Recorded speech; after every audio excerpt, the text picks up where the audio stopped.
14 de enero de 1982. Afueras de Hidalgo. El agua turbia del río Tula devolvió a la superficie lo que el poder había intentado esconder para siempre. 12 cuerpos aparecieron entre el lodo y los carrizos. No eran soldados caídos en una guerra extranjera. No eran sicarios anónimos perdidos en una disputa de narcos. Según las investigaciones de la época, eran el rastro de algo mucho peor. Eran la firma de un sistema policial que había dejado de perseguir criminales para convertirse en uno. Y en la cima de ese sistema estaba Arturo Durazo Moreno. No un simple jefe policíaco, no un funcionario más del viejo régimen. El hombre al que México llegó a conocer como el Negro. El amigo de la infancia de José López Portillo. El falso general que se paseaba entre escoltas, medallas y caravanas como si la capital entera le perteneciera.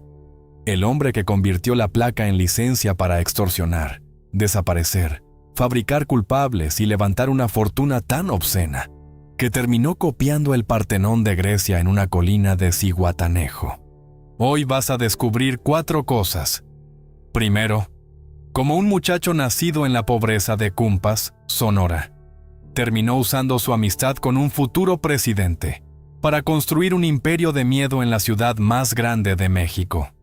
Segundo, cómo funcionaba la maquinaria de corrupción que exprimía dinero de policías, comerciantes, choferes y ciudadanos comunes hasta convertir la mordida en una industria del terror.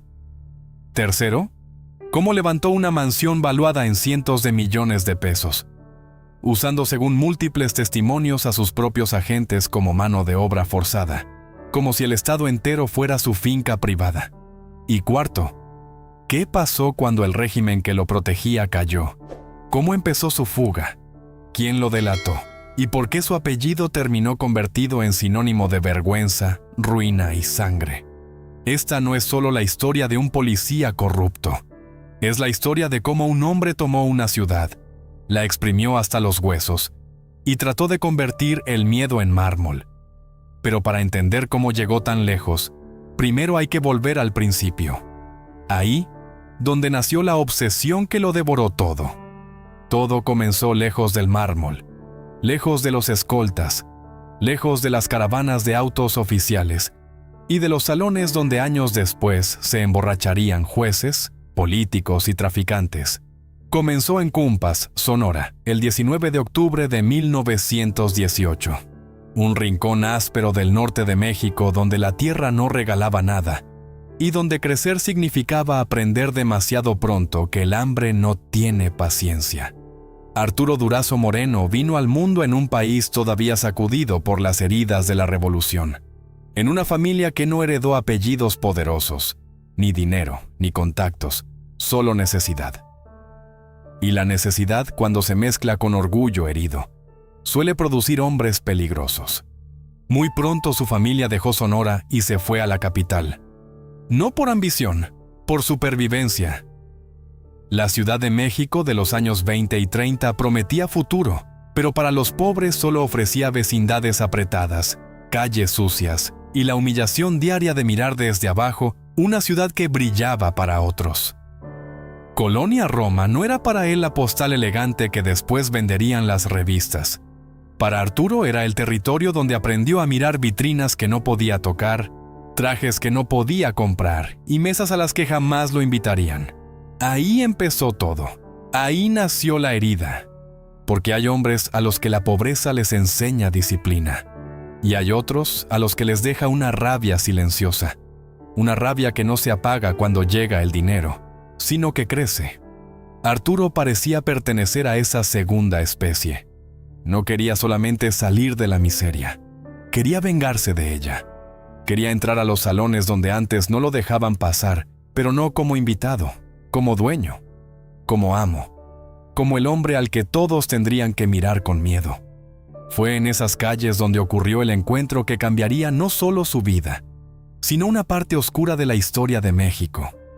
Ahí conoció a José López Portillo. 2 muchachos formados en mundos distintos.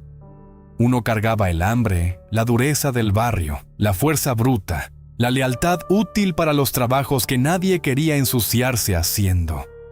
El otro venía de un ambiente más acomodado, más cercano al lenguaje del poder, a la política, a la educación, al apellido que abre puertas. Se complementaron de la peor manera posible. Lo que uno no tenía lo aportaba el otro. Y esa amistad, que pudo haberse perdido como tantas amistades de infancia, sobrevivió lo suficiente para convertirse en un pacto siniestro décadas más tarde. Antes de vestirse de general sin haber pisado un cuartel de verdad, Durazo empezó abajo. Trabajó en el Banco de México durante los gobiernos de Manuel Ávila Camacho y Miguel Alemán Valdés. Parecía una vida gris, casi menor. Pero ahí no estaba su destino. A finales de 1948, entró como inspector de tránsito. Y lo que para otros era un puesto modesto, para él fue una escuela. En la calle entendió algo que marcaría toda su vida. Un uniforme pequeño también puede producir miedo. Una credencial puede convertirse en negocio. Una placa puede valer más que una pistola si quien la porta no tiene escrúpulos.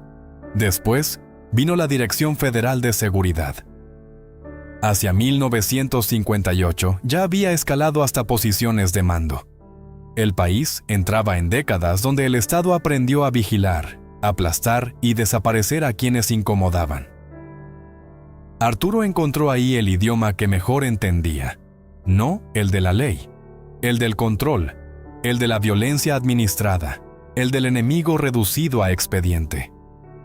Mientras México intentaba presentarse ante el mundo como un país moderno, dentro de sus aparatos de seguridad, crecían hombres que confundían orden con terror. Durazo era uno de ellos. Y sin embargo, ni la cercanía al poder, ni los cargos, ni el dinero que empezaba a oler de cerca lograban llenarlo. Porque el problema nunca fue solo económico, era más profundo, más sucio. Arturo Durazo no quería vivir bien. Quería demostrar que podía sentar a la élite a sus pies. Quería que aquellos que una vez lo miraron por encima del hombro terminaran saludándolo con obediencia. Quería convertir el resentimiento en imperio. Cuando José López Portillo llegó a la presidencia en 1976, ese viejo sueño dejó de ser fantasía y empezó a tomar forma de Estado. Y cuando el poder absoluto por fin se abrió ante él, Arturo Durazo no pensó en servir a la ciudad, pensó en poseerla. Ahí fue cuando la herida dejó de ser íntima y se convirtió en veneno. El verdadero crimen no empezó con los cuerpos flotando en el río Tula. No empezó con el Partenón, ni con los escoltas, ni con los fajos de billetes, ni con los trajes hechos a la medida de un hombre que se sentía emperador. Empezó antes. Empezó en 1976, cuando José López Portillo llegó a la presidencia y Arturo Durazo entendió que ya no tenía que respetar los límites del sistema, porque por primera vez no estaba cerca del poder. Era el poder. Ese fue el momento exacto en que la policía dejó de ser, al menos en la práctica, una institución del Estado y empezó a parecerse a una empresa criminal con placas oficiales. Bajo el paraguas político de Los Pinos, Durazo consolidó la Dirección General de Policía y Tránsito del Distrito Federal y levantó dentro de ella una estructura que, según múltiples testimonios e investigaciones posteriores, funcionaba con la lógica de una pirámide mafiosa. El nombre sonaba casi inofensivo: la polla, el entre, palabras cortas, casi vulgares, pero detrás de esas palabras había una ciudad entera ordeñada como ganado. Imagínalo por un segundo. Un patrullero salía a la calle no para proteger a nadie, sino con una cuota sobre la espalda. Un agente de tránsito detenía a un conductor no porque hubiera violado la ley, sino porque tenía que reunir dinero antes de que terminara el turno. Un comandante de sector recibía sobres, fajos, mordidas, y de ahí una parte subía al escalón siguiente, y otra al siguiente, y otra más arriba, hasta llegar al hombre que sonreía en las fotografías oficiales como si fuera el guardián del orden. La corrupción dejó de ser un vicio individual. Se convirtió en método de gobierno. Y aquí viene lo más importante. No era solo dinero. Era disciplina mediante terror. El policía que no entregaba lo que le exigían podía perder su patrulla, su zona, su puesto, o algo peor. Porque en el mundo de Durazo la lealtad no se premiaba con honor, se compraba con miedo. Y el miedo, cuando se administra todos los días, produce obediencia más rápido que cualquier ley. Pero Arturo quería más, siempre más. El dinero de la calle, las extorsiones y las cuotas diarias no bastaban para sostener la escala de su delirio. Entonces la maquinaria avanzó un paso más hacia la oscuridad. Según numerosas versiones reunidas con los años, sectores de la policía bajo su mando terminaron vinculados a redes de contrabando, protección criminal y tráfico de drogas, cocaína, marihuana. Cargamentos que no podían moverse sin ojos que miraran hacia otro lado, sin uniformes que despejaran el camino, sin funcionarios dispuestos a fingir que no veían nada. Lo siniestro no era solo que el crimen penetrara al Estado. Lo siniestro era que el Estado empezara a comportarse como crimen.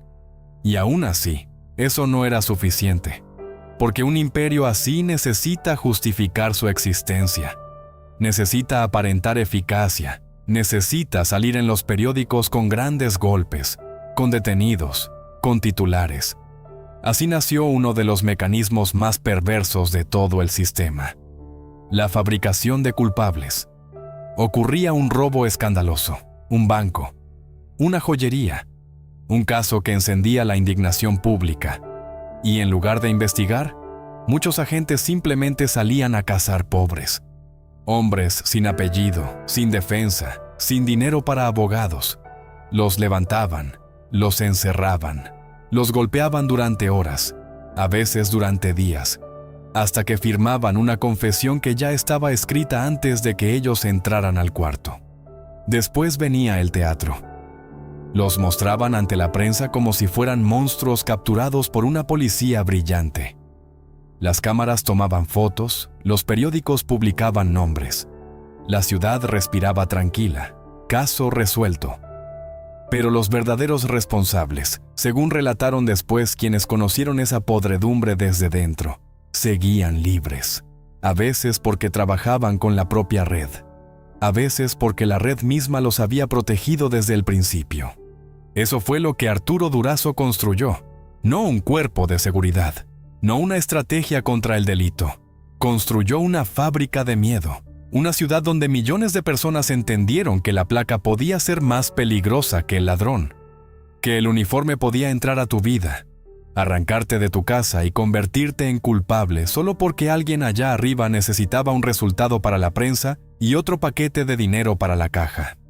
La mentira funcionó durante años porque estaba bien lubricada, con oro para algunos periodistas, con favores para políticos, con amenazas para los que dudaban, con silencio para casi todos. Y mientras la ciudad seguía pagando, peso por peso y golpe por golpe, Arturo Durazo empezó a hacer algo todavía más obsceno. Empezó a convertir ese terror en piedra, en columnas, en mármol, en un palacio tan desquiciado que parecía una burla. Porque el dinero robado siempre busca volverse monumento. Y ahora viene la parte que casi nunca aparece en los libros de historia. Porque los tiranos no destruyen solamente ciudades, también destruyen casas, también deforman niños, también convierten la mesa familiar en una extensión del mismo miedo que gobierna la calle. Y eso fue exactamente lo que pasó con Arturo Durazo. Por fuera, la imagen parecía perfecta. Una esposa elegante, hijos rodeados de lujo, viajes, escoltas, regalos, fiestas, casas imposibles, todo lo que en el México de los años 70 hacía creer a los de afuera que aquella familia había tocado el cielo. Pero las familias no se miden por el brillo de los candelabros, se miden por lo que pasa cuando la puerta se cierra. Y detrás de las puertas de caoba de los Durazo no había paz, había exceso, había vacío. Había una educación sentimental construida con billetes, armas y silencio. Arturo se casó con Silvia Garza Sáenz, una mujer conocida en ciertos círculos por su gusto feroz por la ropa, las compras, la apariencia, el lujo llevado al límite. Juntos tuvieron 4 hijos. Francisco Arturo, al que llamaban Yoyo, Arturo, Jesús, Silvia. 4 niños que crecieron dentro de una burbuja de privilegio obsceno, pero sin algo mucho más básico. Un padre, no un padre de verdad, no uno que abrace, que escuche, que enseñe ternura.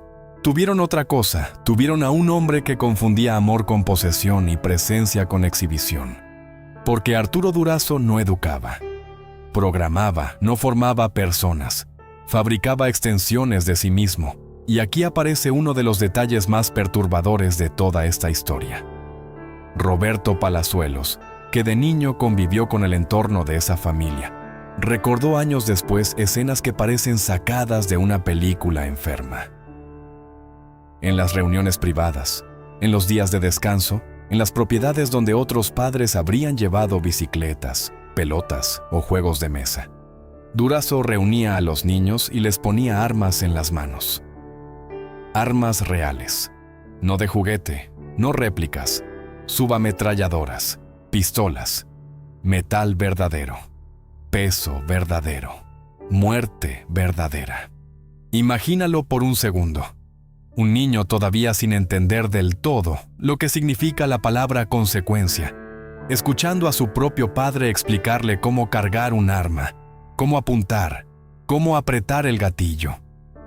Como si la violencia fuera un idioma familiar, como si matar fuera una destreza más, como si el poder consistiera en hacer que los demás bajen la mirada. Y después, como remate, venía el dinero. Billetes de 50, billetes de $100, repartidos como premio, como caricia torcida, como forma de enseñarles una lección que iba a perseguirlos para siempre. Todo se compra, todo se doblega. Todo tiene precio. Eso deja una marca, siempre la deja. Los hijos de Durazo crecieron en un mundo donde la ley era una broma para los débiles y donde el uniforme de su padre podía abrir cualquier puerta, apagar cualquier escándalo y cubrir cualquier exceso. Para ellos, la violencia no llegaba desde afuera. Vivía en casa, se sentaba en la cabecera, acompañaba la cena, dormía en las paredes. Y cuando eso le pasa a un niño, el daño no siempre se ve de inmediato. A veces tarda años en mostrarse. A veces se convierte en soberbia, otras veces en miedo, otras en vergüenza. Casi siempre en una mezcla de las tres. Y no eran solo los hijos. Todo el entorno estaba contaminado. El círculo íntimo de Durazo se mezclaba con empresarios, políticos, artistas, hombres de la noche, personajes del espectáculo y figuras que se movían donde el poder y la decadencia se rozan sin pudor. El lujo no traía calma, traía ruido, traía invitados inconvenientes, traía rumores imposibles de limpiar, traía esa sensación permanente de que cualquier conversación podía esconder una amenaza o una transacción. Mientras afuera la ciudad temblaba ante su nombre, adentro la familia aprendía a vivir entre escoltas armados, fiestas privadas y la certeza de que el apellido Durazo no era un refugio. Era una condena disfrazada de privilegio. Sí, tenían mansiones. Sí, tenían acceso. Sí, tenían una vida que a muchos les habría parecido envidiable. Pero también heredaban algo más oscuro. La mirada del país entero, el resentimiento de las víctimas, el eco de los sótanos, el peso de una fortuna que no olía a éxito, sino a miedo. Y eso es lo más devastador de todo. Arturo Durazo creyó que podía compensarlo todo con dinero. La ausencia con regalos, la brutalidad con abundancia, la deformación moral con espectáculo. Pero el dinero jamás enseñó a sus hijos a sentirse a salvo.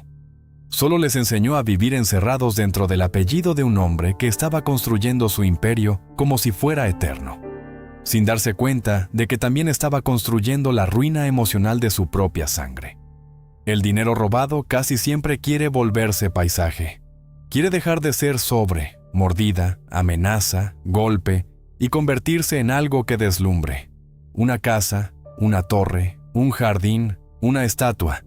algo que haga pensar al mundo que detrás de tanta riqueza hubo grandeza y no crimen. Eso fue exactamente lo que Arturo Durazo intentó hacer cuando decidió levantar el Partenón. No una casa de descanso, no una mansión de lujo, un monumento, un altar. Una fantasía de piedra construida para que su delirio pareciera eterno. A comienzos de los años 80, mientras la Ciudad de México seguía pagando con miedo y humillación el precio de su imperio, Durazo puso los ojos en Zihuatanejo, Guerrero. Un lugar de mar abierto, colinas altas y vistas que parecen hechas para hombres que quieren sentirse dueños del horizonte. Ahí, sobre más de 20,000 metros cuadrados, ordenó construir una réplica delirante del Partenón griego. Sí, eso. Columnas clásicas, perspectiva de templo antiguo, mármol, escalinatas, altura, simetría. El sueño de un hombre que no se conformaba con mandar. Quería verse inmortal. Y aquí viene la parte que no se puede olvidar. El costo estimado rondaba los 700 millones de pesos de la época. 700 millones. Una cifra obscena incluso para los años del exceso priista. Una cantidad imposible de explicar con el salario de cualquier servidor público, por inflado y corrompido que estuviera. Pero Arturo ya no vivía en el mundo de las explicaciones. Vivía en el de las órdenes, en el de háganlo, en el de yo lo quiero, en el de que aparezca. Y cuando un hombre así recibe obediencia absoluta, los absurdos empiezan a verse normales. Pero el verdadero horror del Partenón no estaba solo en el dinero. Estaba en las manos que lo levantaron. Porque, según múltiples testimonios, Durazo convirtió a sus propios policías en albañiles de su vanidad. Hombres con uniforme, placa y arma fueron enviados a mezclar cemento, cargar piedra, arrastrar varillas, levantar columnas bajo el sol abrasador de Guerrero. Policías construyendo el palacio privado del jefe máximo, no en sus días libres, no como favor, como obligación. Como si el aparato entero del Estado existiera para completar el capricho arquitectónico de un solo hombre. Eso no es lujo. Eso es esclavitud con credencial oficial. Imagínalo. Un agente que horas antes pudo haber extorsionado a un comerciante en la capital, ahora hundiendo las botas en el polvo, cargando materiales para la residencia de un hombre que jamás lo habría mirado como igual. Sudor abajo, soberbia arriba. Y entre los dos, una estructura blanca creciendo frente al Pacífico como una burla gigantesca al país entero. Por dentro, todo era peor. Mármol de Carrara traído de Italia, madera fina, salones forrados de terciopelo rojo y espejos que reflejaban hasta el cansancio la misma obsesión. Copias de esculturas clásicas, Venus de Milo, Marte, Minerva. Y al centro, como si la metáfora no fuera ya suficientemente grotesca, un Zeus de bronce de 2 metros vigilándolo todo. Debajo, un club nocturno privado inspirado en Estudio 54. Afuera, jardines, alberca profunda, aves exóticas, figuras de animales, hasta el tipo de decoración que solo aparece cuando el mal gusto se une con dinero ilimitado. Y nadie se atreve a decir que no. Pero no te confundas. El Partenón nunca fue una casa, nunca fue hogar, nunca fue refugio familiar, fue escenario, fue teatro de poder. Fue la versión en piedra de todo lo que Arturo Durazo llevaba años haciendo en silencio. Si en la ciudad fabricaba culpables, aquí fabricaba eternidad. Si allá extorsionaba con uniforme, aquí decoraba con mármol. Si en Tlaxcoaque había sótanos de dolor, en Zihuatanejo había salones de fiesta, 2 mundos conectados por el mismo río invisible. El dinero, la impunidad, la sangre. Eso es lo que hace tan insoportable esta historia. Cada columna blanca del Partenón estaba unida a una amenaza en la capital. Cada espejo rojo tenía detrás una mordida. Cada estatua, cada puerta tallada, cada metro de terraza mirando al mar, había sido pagado con el miedo de gente que jamás pondría un pie ahí. Durazo quiso convertir el terror en arquitectura. Y por un tiempo lo logró. Logró que su delirio tuviera forma. Logró que el crimen pareciera elegante. Logró que la podredumbre brillara al sol. Pero ningún palacio levantado sobre humillación permanece limpio para siempre. Porque tarde o temprano llega el momento en que las fiestas empiezan a oler a final. Una vez terminado, el Partenón dejó de ser una obra de construcción y se convirtió en otra cosa, en una capital paralela, en un despacho sin escritorio, en un teatro de sombras donde se mezclaban el poder político, el dinero sucio, el espectáculo, el miedo y el placer comprado. Ya no era solo la mansión de Arturo Durazo. Era el lugar donde un país entero parecía resumirse en una sola imagen. Mármol blanco por fuera. Podredumbre total por dentro. Piensa en el momento exacto. Finales de 1981. Comienzos de 1982. México estaba entrando en una de las peores crisis económicas de su historia moderna. La deuda crecía. La inflación apretaba. La gente veía cómo el dinero se encogía entre las manos.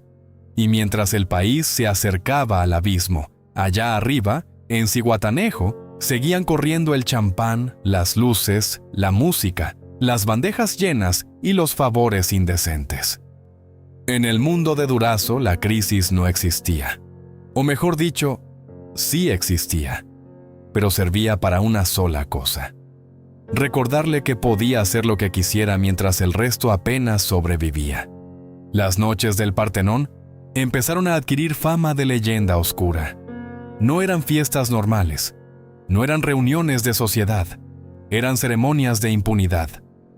Llegaban funcionarios de alto nivel, jueces, empresarios, mandos policiales, personajes del entretenimiento y hombres cuyo verdadero negocio nunca aparecía en una tarjeta de presentación. Todo ocurría al mismo tiempo. Alcohol extranjero, música a todo volumen, habitaciones privadas, promesas en voz baja, pactos que nunca se escribían, sonrisas de gente que sabía demasiado unas de otras. Y en medio de todo, Arturo Durazo moviéndose como si no fuera anfitrión, sino dueño de las reglas, del aire y del silencio. Porque ahí está la clave. El lujo no era el objetivo final. Era el escenario, la decoración perfecta para hacer negocios sin que parecieran negocios. La sala de los espejos no era solo una excentricidad estética, era una trampa psicológica. Un lugar pensado para deslumbrar, confundir, intimidar. Para que cualquier visitante entendiera que había entrado a un territorio donde la moral normal ya no aplicaba, donde una carrera podía levantarse o destruirse en una sola noche, donde un favor pequeño podía terminar costando el alma.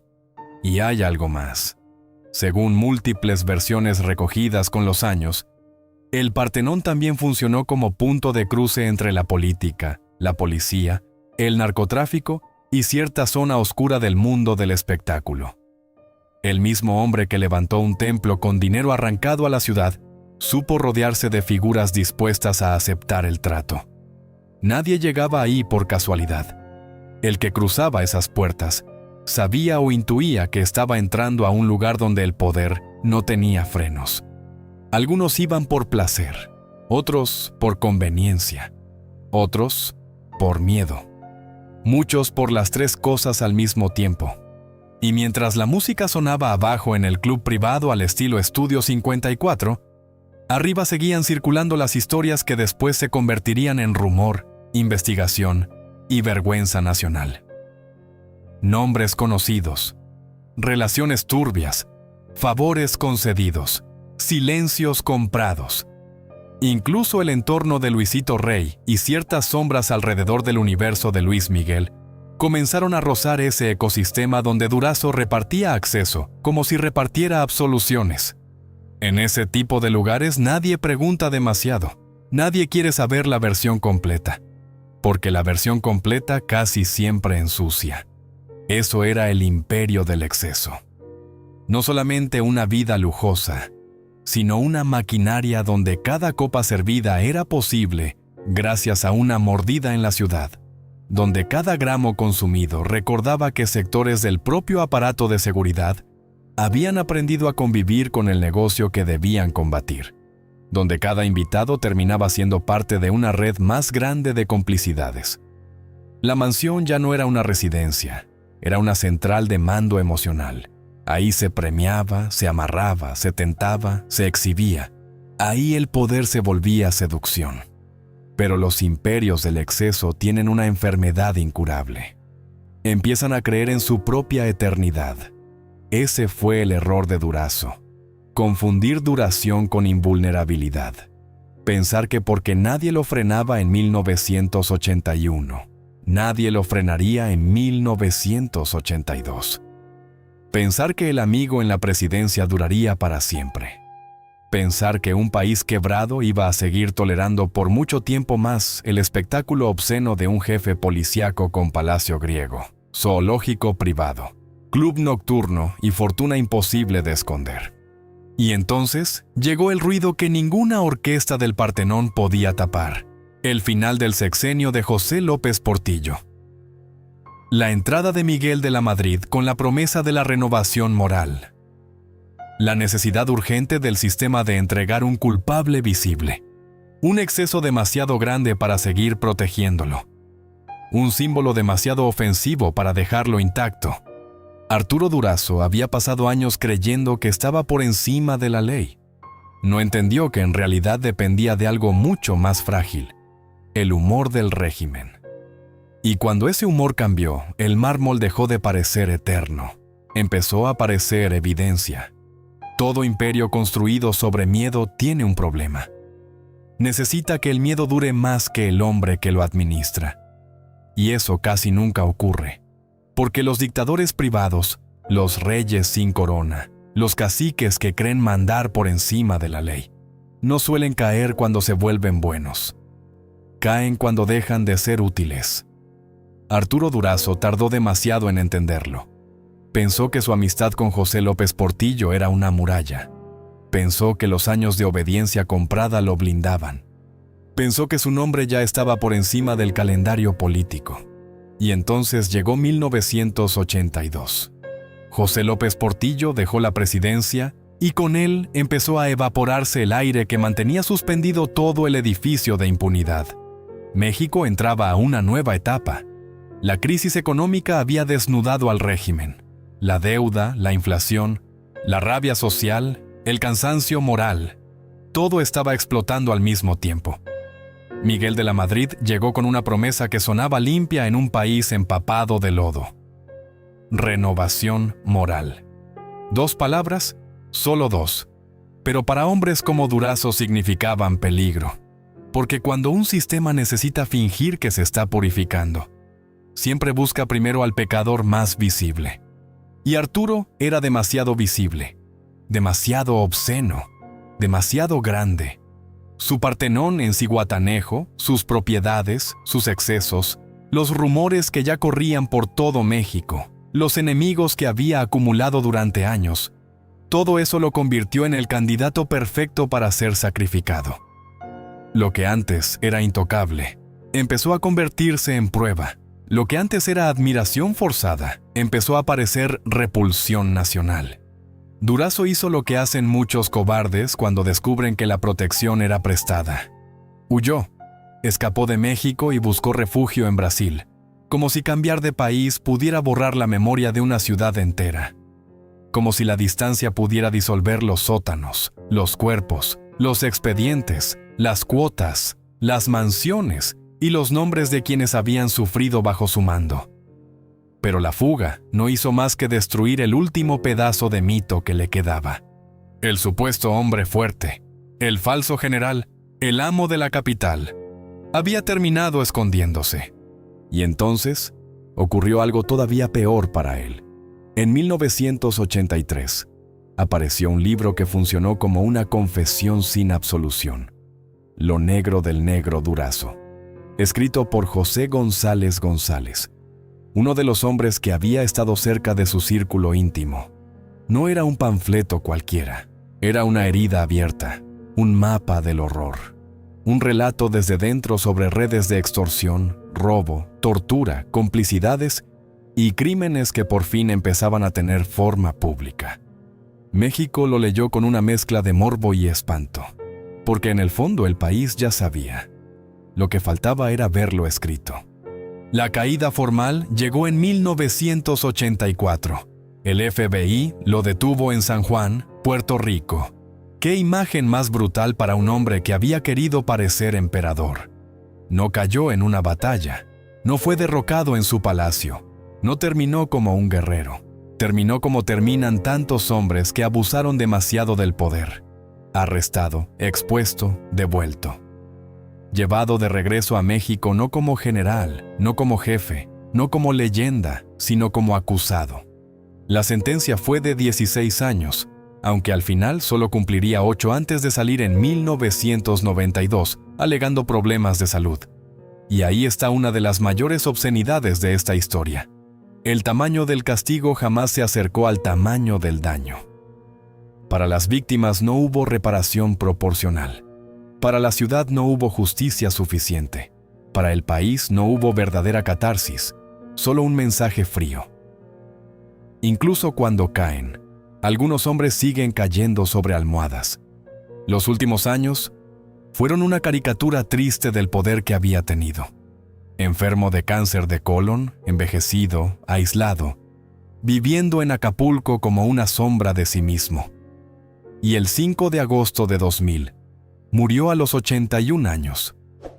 Así terminó, no entre columnas griegas, no en medio de escoltas, no rodeado del país que aterrorizó. Murió como mueren todos, sin poder ordenar un minuto más. Pero su muerte no limpió nada, no devolvió a los desaparecidos, no borró los gritos de Tlaxcuaque, no sanó a sus hijos, no restituyó la dignidad de quienes fueron aplastados, solo dejó una verdad incómoda. Hasta los tiranos terminan solos. Y cuando el poder por fin los abandona, lo único que queda es el eco de todo lo que hicieron mientras creían que nunca iban a caer. Hoy, si subes hasta la colina de Zihuatanejo donde alguna vez Arturo Durazo quiso parecerse a un dios, ya no encuentras un palacio triunfante. Encuentras un cadáver arquitectónico, un esqueleto de concreto abierto al viento salado del Pacífico, muros heridos, columnas vacías. Ecos. Durante décadas, el Partenón dejó de ser residencia, dejó de ser centro de mando, dejó de ser guarida de excesos. Se convirtió en otra cosa, en ruina, en herida pública, en la prueba más visible de que hasta la soberbia más monstruosa termina pudriéndose bajo el sol. Durante 35 años, aquel lugar permaneció como un fantasma detenido en el tiempo. Entraron murciélagos, entraron ladrones, entró el polvo, entraron grafitis, entró el abandono. Lo que una vez fue símbolo de dominio acabó pareciéndose a un mausoleo sin ceremonia. Y aún así, ni siquiera en ruinas dejó de pelearse. Porque los imperios caen, pero sus apellidos se aferran. La familia de Durazo, encabezada durante años por Francisco Arturo Durazo Garza, emprendió una larga batalla legal para intentar recuperar aquella propiedad, como si un edificio levantado con humillación pudiera convertirse de pronto en herencia legítima, como si el mármol pudiera borrar la memoria, como si una escritura valiera más que la sangre. Pero hay momentos en que la historia, por fin, decide enderezar un poco el cuerpo. Agosto de 2019. La Suprema Corte terminó por dejar algo claro. El Partenón no volvería a manos del clan. La propiedad quedó en poder del Estado de Guerrero. Y en ese gesto, hubo algo más grande que una resolución jurídica. Hubo un intento de saneamiento moral, de arrebatarle a la corrupción uno de sus trofeos más obscenos, de decir, aunque fuera tarde, que no todo monumento levantado por el abuso merece seguir sirviendo al abuso. Entonces empezó otra etapa, una extraña, casi imposible de imaginar años antes.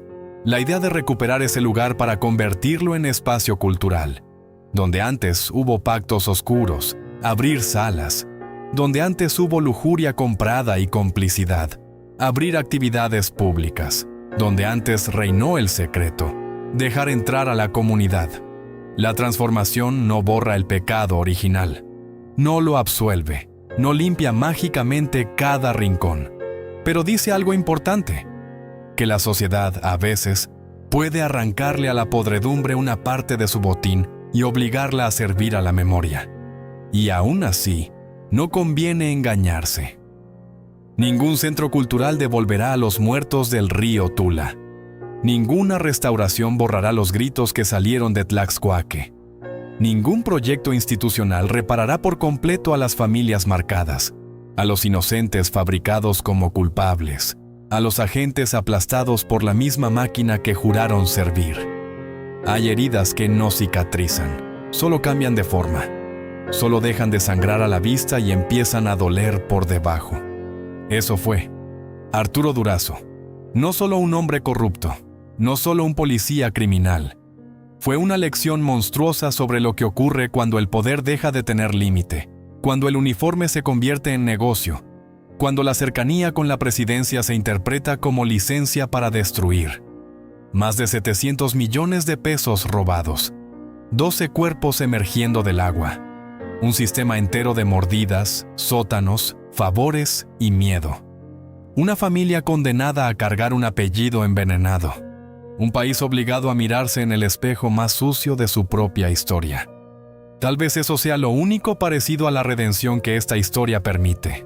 No para él, nunca para él, sino para los que vienen después.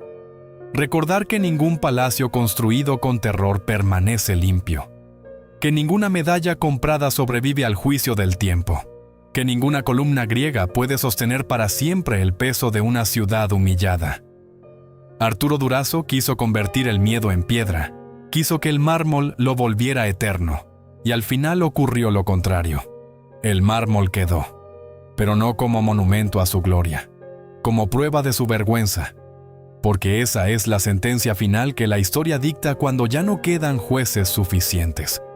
No importa cuánto robe un hombre, no importa a cuántos haga callar, no importa cuántas puertas logre abrir con amenazas. Si levanta su reino sobre sangre, tarde o temprano ese reino termina hablando por su propia ruina.